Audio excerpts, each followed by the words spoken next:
Good morning, Sapa, Vietnam!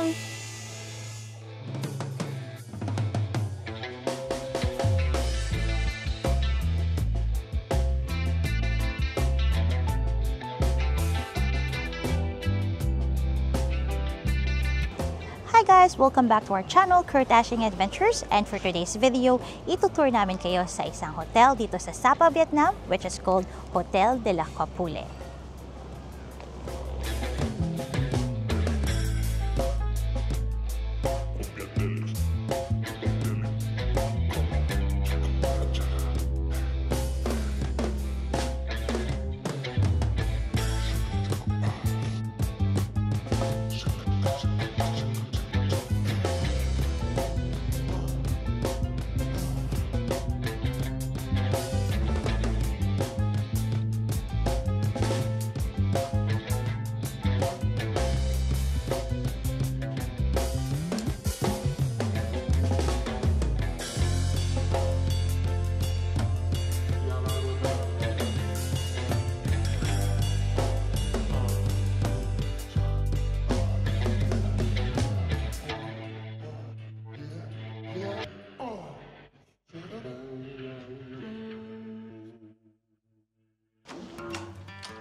So guys, this is a quick room tour dito sa room namin, dito sa Hotel de Copule, Sapa, Vietnam.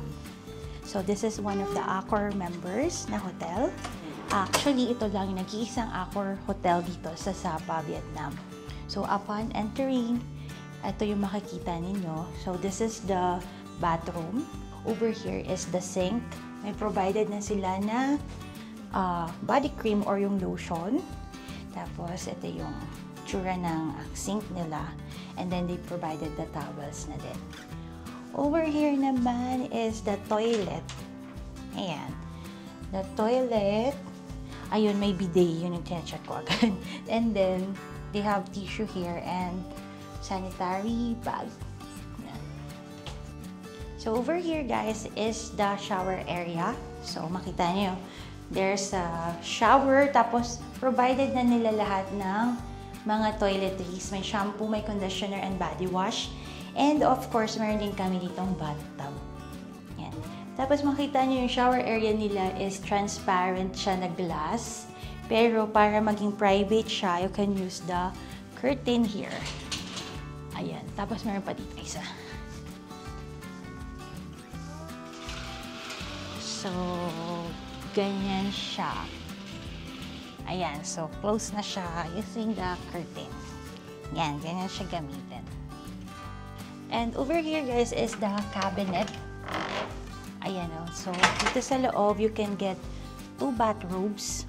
Ang soft nung ano niya, nung texture niya. Tapos meron din sila ditong panglinis ng shoes, yung shoe mint, and also brush, and ito yung pangsuot na sapatos, yung shoe horn. And then, meron silang sleeper na provided. And also, meron silang dalawang umbrella that you can use.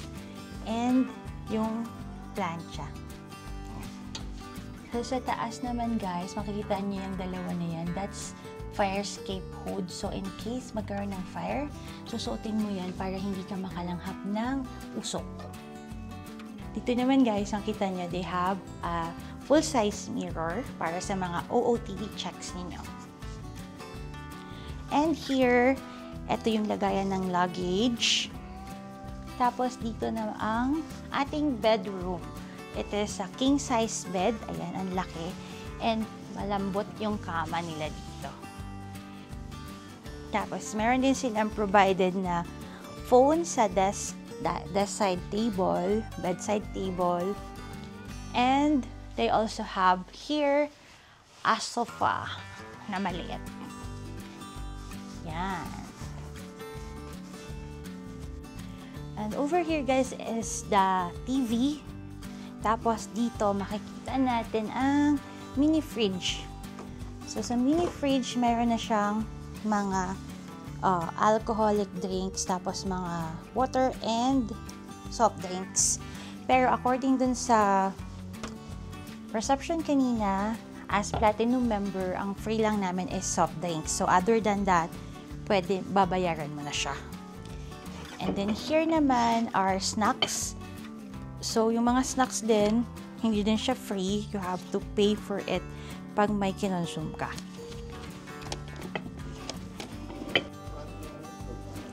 Here naman is the coffee and tea making facility. So, mayroon silang mga free coffee na pwede nyo timplahin, tapos mga tea.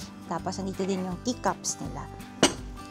Yung pang-init ng water nila is located over here. Nandun siya. And guys, we also have a balcony here. Ito. However, ang aming view is the inside of the hotel. So, ayan. Makikita mo yung gitna ng hotel. Kasi paikot yung mga rooms dito. Ayan. But you can still see a view over there. Tapos, we can go up naman sa taas. Kasi sa taas yung breakfast area. So, we can still enjoy the view of the Sapa. So, guys, ang room namin na ito is deluxe room. So actually, ang binook lang namin is the standard king size bed. And we didn't pay anything for that kasi meron akong Accor Plus membership na may free stay, one stay na night. And yun yung in-avail namin dito sa room na to. And then, even if it's free, na-upgrade pa din kami into a deluxe room. So, sobrang ganda talaga nung Accor Plus membership. And by the way, I'm a platinum member. So if you're also a platinum member, you can enjoy those kind of benefits. And upon check-in, dumating kami dito sa Sapa area ng around 7:30 a.m. Pero we were able to check in agad. Nag-wait lang kami ng about 20 minutes. Ready na yung room namin. So it's a good thing kasi ang haba ng biyahe namin. Tapos available agad yung room namin. And then tomorrow, we are also able to have a late checkout. That is also because of the Accor Plus membership namin. So, the check-in process dito, guys, is very smooth lang. Hindi ganun kadami din yung tao. And while waiting for the room to be prepared, nag-serve sila ng welcome drink, which is hot chocolate, and also warm towels para makapag-relax ka while waiting. Tapos, they also assisted us on our bags. Dineliver na lang nila dito sa room namin. So, ang breakfast nga pala dito is 500,000 dong per person.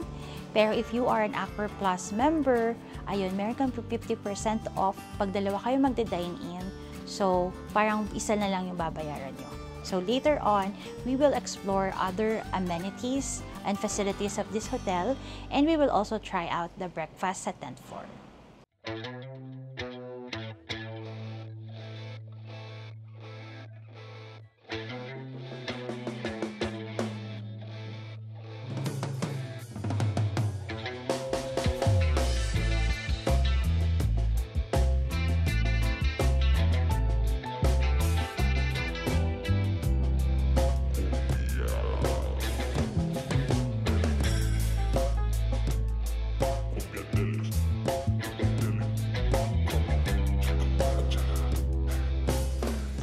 Guys, so now we are heading to the restaurant dito sa Hotel de la Copole sa Sapa to have our breakfast. So we'll take you to the breakfast para makita nyo kung ano yung mga choices doon and kung ano yung tsura ng restaurant nila. It's located in the 10th floor.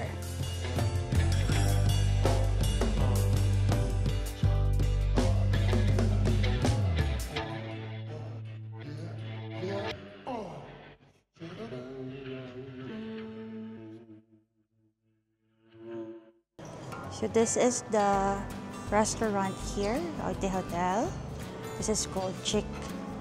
Ayan, dito siya nasuserve ng breakfast. Ito yung itsura niya. And this is the main dining hall. Ayan. Doon kami nakaupo. Ayan. So, you also have the option to dine in sa labas para makakita ka ng view. Later, I'll go out. Naman yung mga food choices. So, they have wild honey. They have pancakes and waffles. May fruits din. I think this is the egg station. So, you can request your egg here. Ayan o. Ayan. These are different sauces. Area, you have mga sausage and bacons.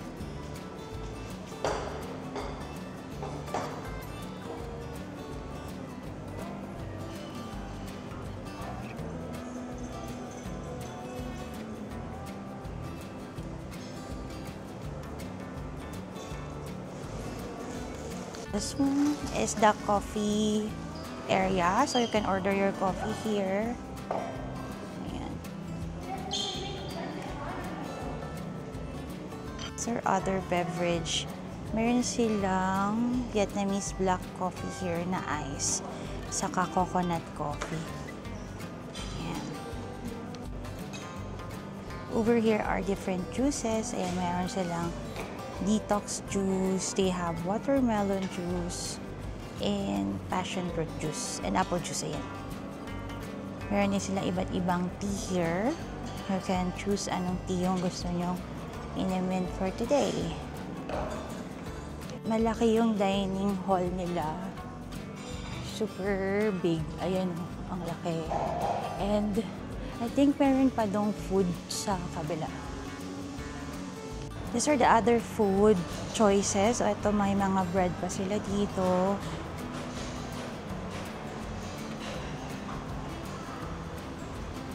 There are jams. Ayan, may mga iba't ibang jam. You can choose.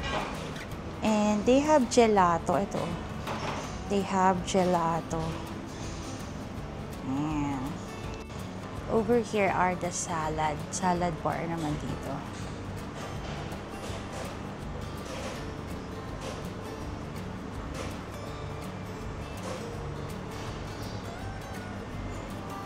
They have bibimbap corner, so you can make your bibimbap Korean food. Ayan. I think I wanna try this one. This is, I think, the noodle station, so you can make your own noodles here. Ayan. Yan yung mga pwede nyong ingredients sa inyong noodles. Yan, narinig ko nagbo-boil yung water.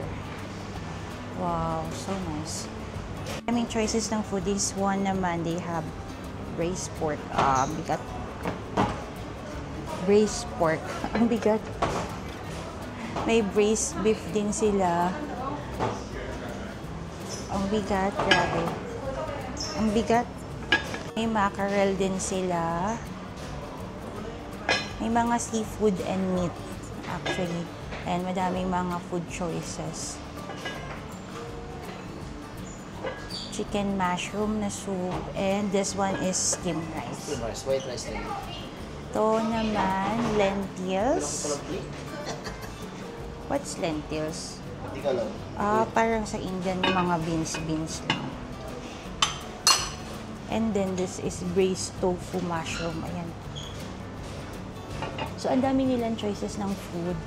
Ayan yung iba. Meron pang sweet corn potato, may congee. Ito yung mga ingredients mo pwede mong ilahok sa congee mo. Over here, they have colored sticky rice. Ayan, color blue yung sticky rice nila. And then, meron din sticky rice cake. Ayan, sticky rice cake. And, what's this? Molasses. Ito naman is grilled pork. Ayan, may grilled pork and grilled vegetables dito. Here naman are mga cold cuts and cheese. Ayan, may mga cold cuts and may different cheese din dito. Mga nuts and cereals. And then mga milk. You have fresh milk, may full cream milk, saka soy milk na kayo can use. Or fruits naman and mga pastries.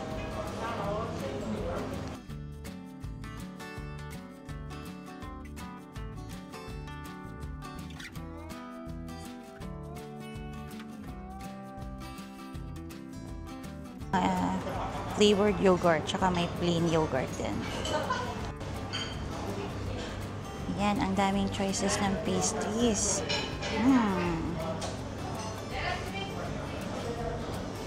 So, ayan guys, ang kinuha ko muna is the deep noodles. Ano siya? Ano? Oh. Hindi ko alam paano ibagkas. Basta yung noodles sila dito. And then, I have my cappuccino here. Later na ako kukuha pa ng ibang food. Ito yung mga kinuha ni Daddy. So, madami pang choices. So, later, paunti-unti lang para matikman lahat. Try natin guys itong noodles.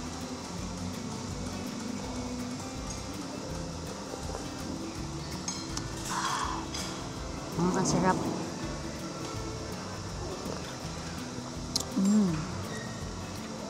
Masarap, maanghang. Nilagyan ko kasi ito na spicy. Hot sauce tsaka ng sili. Try natin yung noodles mismo. White yung noodles nila.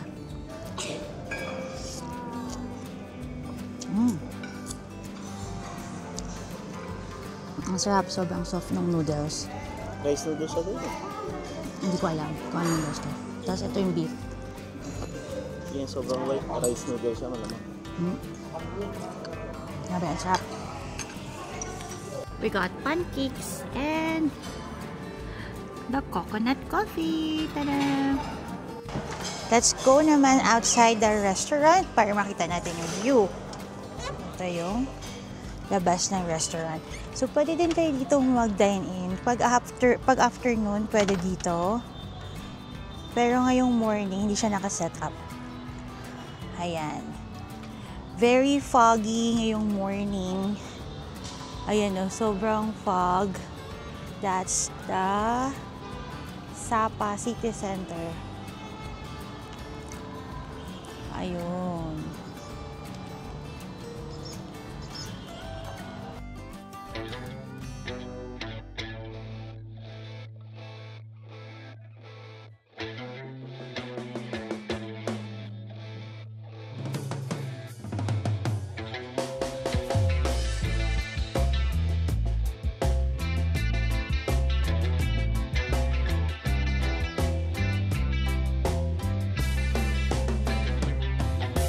Meron sila ditong bonfire area.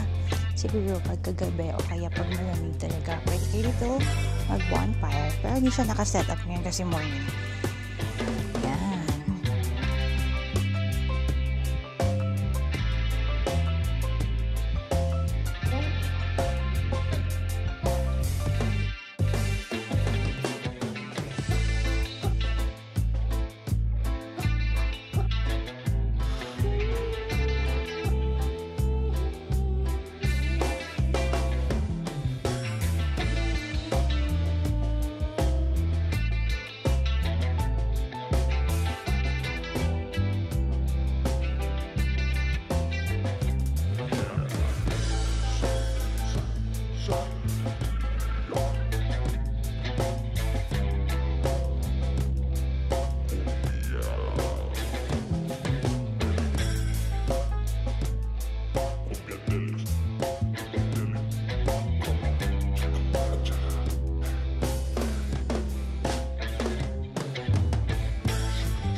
Hi guys! So nandito na kami ngayon sa Noi Bai International Airport. We already checked out from our hotel sa Sapa, the Hotel de la Copule.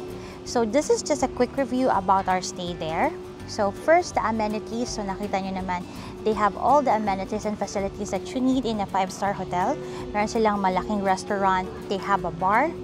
The room is very chic and stylish. Tapos yung kanilang lobby area, sobrang ganda din.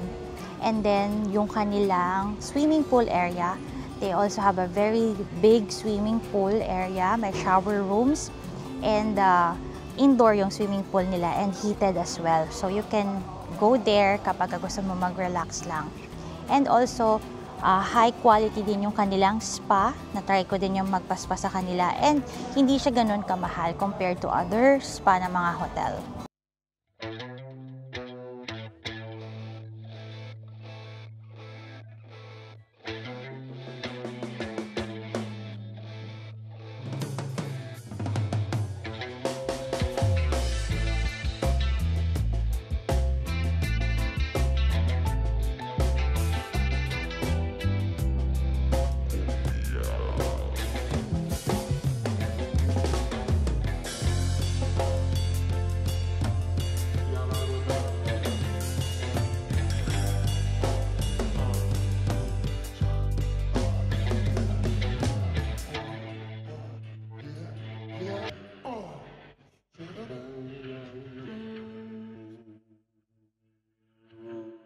When it comes to service naman, I can rate them 10 over 10. Actually, kung pwede pang bigyan ng mas higher ratings, mas mataas pa yung bibigay ko sa nilang ratings for that because the service in this hotel is really high level. Ang ganda ng service nila.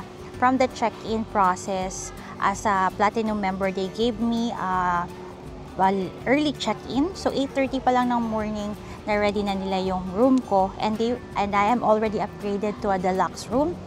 Tapos next is sa check-out naman, they also gave me a late check-out. Dapat until 12 noon lang yung usual na check-out ng mga guests sa hotel, but they gave me until 5 p.m. And aside from that, 5 p.m. nag-check-out na kami sa room, but we can still use the facilities of the hotel. We can go to the restaurant, and we can even swim sa swimming pool at makapag-shower. So, before we leave the hotel, nakapag-shower and freshen up pa kami kasi nga pwede kami dun mag-stay sa may swimming pool area bago kami makasakay ng bus. Very helpful din yung mga staff nila dito kapag meron kaming kailangan. Katulad nung nag-rent kami ng motorcycle, kaya lang hindi dumating yung motorcycle na nirent namin on time. They were able to help me out to call the local operator ng motorcycle rental. Tapos yun, nakausap nila and we were able to communicate para makuha namin yung motorcycle na nirent namin. And then, dun sa parking nila, they also gave us a free parking slot para dun sa motorcycle na nirent namin. So when it comes to the breakfast naman guys, sobrang dami ng selection ng kanilang food and high quality din yung kanilang service dito. Ang laki din ng restaurant nila and sobrang ganda. When it comes to the location, sobrang ganda din ng location nila kasi they are connected to Sapa Station. So if you are planning to visit Pansipan, sobrang lapit mo lang kasi connected siya sa Sapa Station. You don't need to go out ng building kasi connected na siya doon sa Sapa Station.